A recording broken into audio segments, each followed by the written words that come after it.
Hello students, आज हम यहाँ पे कंप्लीट करने वाले हैं। आप लोग देख पा रहे हैं हमारा जो 11वीं क्लास इंग्लिश का चैप्टर है हॉर्नबिल बुक से लिया गया है, जिसका कि नाम है the voice of the rain. आप लोग जानते हैं the voice of the rain के जो मोस्ट आईएमपी क्वेश्चन है वो यहाँ पे हम कंप्लीट करने वाले हैं। चलिए तो वीडियो को स्टार्ट करते हैं। हमारा इस चैप्टर का जो फर्स्ट क्वेश्चन है वो है देयर आर टू वॉइसेस। हम जानते हैं इस चैप्टर में कितनी वॉइस हैं, दो आवाज़ आती हैं ना in the poem. Who do there belong to which lines indicate this. और ये जो लाइनें हैं किसको इंडिकेट करती हैं। तो स्टूडेंट्स इसका आंसर हम यहाँ पे देखेंगे। The two voices in the poem are the voice of the poet and the voice of the rain. तो आप देख पा रहे हैं कि ये जो दो टू वॉइसेस इस चैप्टर में आ रही हैं, एक वॉइस किसकी है, पोएट की है, और एक किसकी है, रेन की है। क्लियर है। चलिए नेक्स्ट क्वेश्चन हम यहाँ से देखेंगे। अगला जो हमारा क्वेश्चन है, what does the phrase stands to tell. ये जो फ्रेज इसमें दिया हुआ है स्टैंड्स टू टेल, इसका मतलब क्या है। आंसर देखेंगे। The phrase means that it is surprising that the rain gives as answer to the poet. ये पोएम आप जब पढ़ते हैं तो यहाँ से पोएट जो है वो रेन से बात करता है, जो कि नॉन लिविंग थिंग्स है। और इसमें ये बताया गया है कि रेन से पोएट क्या कर रहा है, बात कर रहा है। तो यहाँ पे स्टैंड्स टू टेल का मतलब यही है कि वह शॉक्ड हो जाता है, जिससे कि रेन उसको आंसर दे रही होती है। क्लियर है। हम यहाँ से बात करते हैं क्वेश्चन नंबर 3 की। हमारा क्वेश्चन नंबर 3 है there is a parallel drawn between rain and the music. इनके बीच में बताना है आपको। Which words indicate this, explain the similarities between the two. Answer देखेंगे। They both return to the place of their origin. अब देखिए यहाँ पे किस किस की बात की जा रही है, आपको ध्यान रखना है कि rain and the music.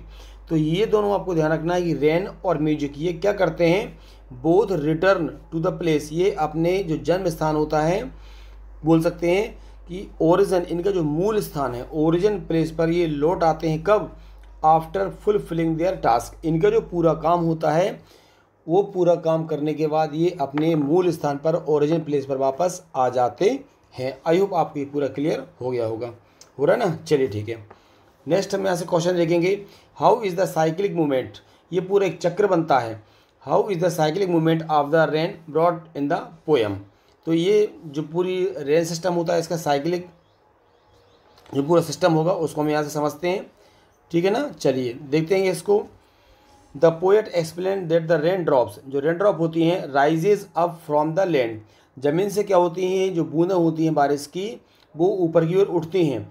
And the sea then come back to the earth. और आपको मालूम है पूरा ऊपर जाके बारिश के रूप में ज़मीन पर वापस आ जाती हैं।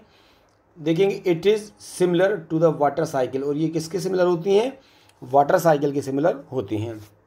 नेक्स्ट क्वेश्चन की बात करेंगे।